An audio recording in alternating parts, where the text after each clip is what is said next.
Indigo प्रकरणामध्ये नरेंद्र मिश्रा यांच्याकडून supreme कोर्टामध्ये याचिका दाखल करण्यात आली आहे। इंडिगो प्रकरणामध्ये सुप्रीम कोर्टात तात्काळ सुनावणीची मागणी केली गेली आहे। अडचणीच्या परिस्थितीमध्ये सरकारकडे कोणते पर्याय आहेत अशी विचारणा याचिकेतून केली गेली आहे। सुप्रीम कोर्टाने इंडिगोला समन्स बजावलं पाहिजे अशी मागणी देखील केली आहे। सरन्यायाधीशांच्या निवासस्थानी भेटून याचिकाकर्त्यांचे वकील या संदर्भात विनंती करणार आहेत। प्रतिनिधी शिवाजी काळे आपल्याला आणखी तपशील देतील। शिवाजी,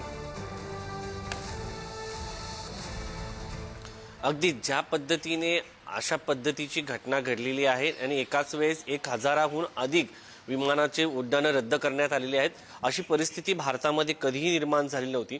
मात्र भविष्यात जर अशी परिस्थिती निर्माण झाली तर काय करायला हवं? सध्या ज्या ज्या प्रवाशांची तिकीटं रद्द झालेली आहेत, ज्यांचा प्रवास रद्द झाला त्यांना पुढील प्रवास करण्यासाठी मोठ्या भावामध्ये चढ्या भावामध्ये तिकीटं खरेदी करावे लागतात, त्यामुळे त्यांच्या खिशाला कात्री मिळते आणि ज्यावेळेस अशी परिस्थिती निर्माण होते त्यावेळेस इतर कंपन्या पैसे कमवण्याचं काम करत असतात। या सगळ्यामध्ये प्रवाशांचं आरोग्य, त्याचबरोबर त्यांच्या अन्न, वस्त्र, निवारा ह्या सगळ्या गोष्टी ज्या आहेत त्याच्यासाठी देखील इतर खर्च होतो। दुसरी गोष्ट, समजा आपण एक गोष्ट प्रेक्षकांना समजून सांगण्यासाठी सांगू शकतो की मुंबईची लोकल अचानक जर रद्द झाल्यानंतर किती मोठं नुकसान होतं। त्या पद्धतीने 1000 विमानामधून जे लोकांनी प्रवास करत होते त्या लोकांचं आर्थिक नुकसान किती झालं असेल, त्यांना मानसिक त्रास किती झाला असेल, अनेकांच्या घरी लग्न असतात, कोणाचे आरोग्याचे प्रश्न असतात, अशा सगळ्या लोकांना जेव्हा त्रास होतो या सगळ्या संदर्भामध्ये केंद्र सरकारकडनं या संदर्भामध्ये काय उपाययोजना केलेल्या आहेत?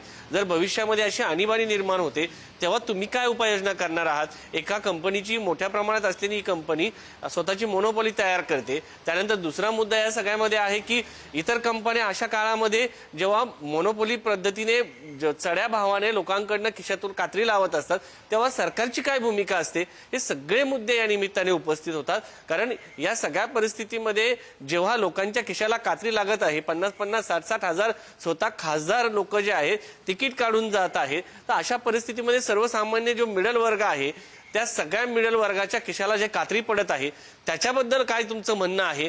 या सगळे मुद्दे या याचिकेकर्त्याच्या वतीनं उपस्थित करण्यात आलेले आहेत आणि भविष्यामध्ये अशा पद्धतीने पुन्हा असं काही घडल्यानंतर लोकांच्या खिशाला कात्री लागू नये त्यासाठी सरकारच्या काय उपाययोजना असतील? जेव्हा अशा पद्धतीने तिकीट रद्द होतात त्यावेळेस सरकारी प्रवास जो आहे सरकारच्या वतीनं काही उपाययोजना केल्या जातात का?